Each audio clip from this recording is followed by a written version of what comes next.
Under an Obama, Reid, Pelosi scenario, nothing will restrain them from making the secret ballot and union elections become a thing of the past, or the so-called fairness doctrine likely being passed, restricting free speech on talk radio, possibly even the internet. Obama's idea of health care reform is moving more people away from private insurance into a Medicare-type government-run program. His education plan? Look no further than the federal bureaucracy that seems to work for the NEA, but not the American people. And his plan to defend the sanctity of life? Well, there would be none. Now, if Obama and Congress somehow fail legislatively, they'll just turn to the courts, because they'll be able to nominate and confirm whomever they want to the federal judiciary. In all likelihood, we would lose the Supreme Court to left-wing social, economic, and even military policymaking for a generation. Obama and the Democrats believe that Americans in a time of crisis will be willing to sacrifice their freedoms and abandon their founding principles and common sense and ease into the mediocrity of the warm embrace of the Washington Papa Bear, who will take care of all of our problems for us. These are not the ideals of the America that drew brave men and women from all over the world to our shores. In most cases, they were fleeing nations with the heavy hand of government, intolerance, and class warfare. They risked everything to experience our founding fathers' notion of a limited government with powers that were delineated, checked and balanced, and a land where they could live and prosper in a free, dynamic, and upwardly mobile society, the kind that existed nowhere else in the world.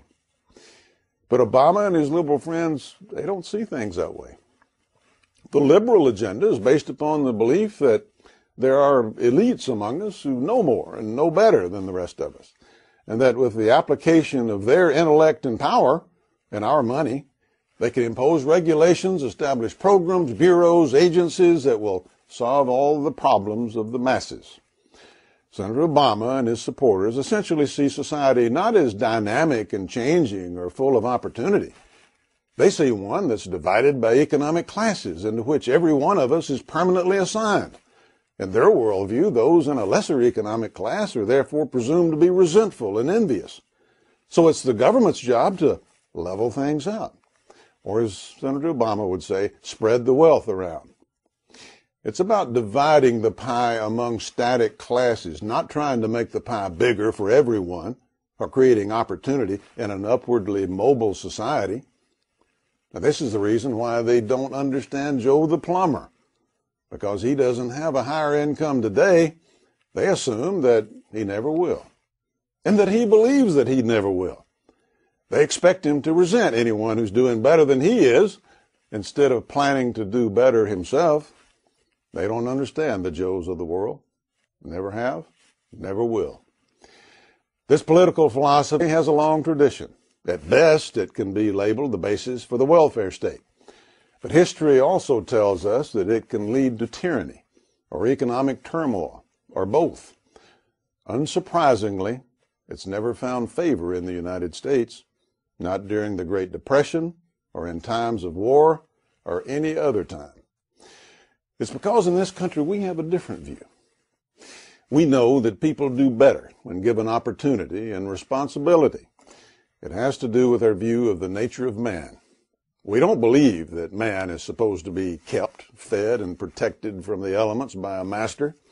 We believe that man was meant to be free, entitled to be free. It's an inalienable right, endowed by our Creator. When free and inspired, man can achieve great things for his family, community, and his nation. In fact, this belief is what we built our nation on. When times of stress occur, as they inevitably do in the life of every great nation, just as in the lives of all of us, our policies may need to be revisited and perhaps changed, but our principles do not change because they're rooted in the very fabric of our nation, derived from God, and have been paid for with the blood of millions of brave people. A temporary economic recession doesn't change any of that. Let there be no doubt. that an Obama administration and a heavily democratically controlled Congress would change the face of this nation. Now, only you can decide whether or not the ways in which they would change it would be a good thing. I don't believe it, and John McCain doesn't believe it. John McCain's entire life has been devoted to defending those principles that made our country great. His life has been one of duty and honor, dedication, sacrifice. He's been involved in every major domestic and foreign policy issue for 3 decades and has fought to reform Washington in ways that would change our country for the better. Responsible change is the essence of conservatism. We must change in order to preserve what's best about our country. We've always been able to accommodate constructive change without turning our back on our first principles. We must do it again. However, that does not include staking everything upon the eloquence and inexperience of one who has towed the extreme liberal and partisan line his entire political life, as much as he tries to blur that fact now. This is the choice that we have in this election. Let's hope that for our nation's sake that we choose well. Thank you.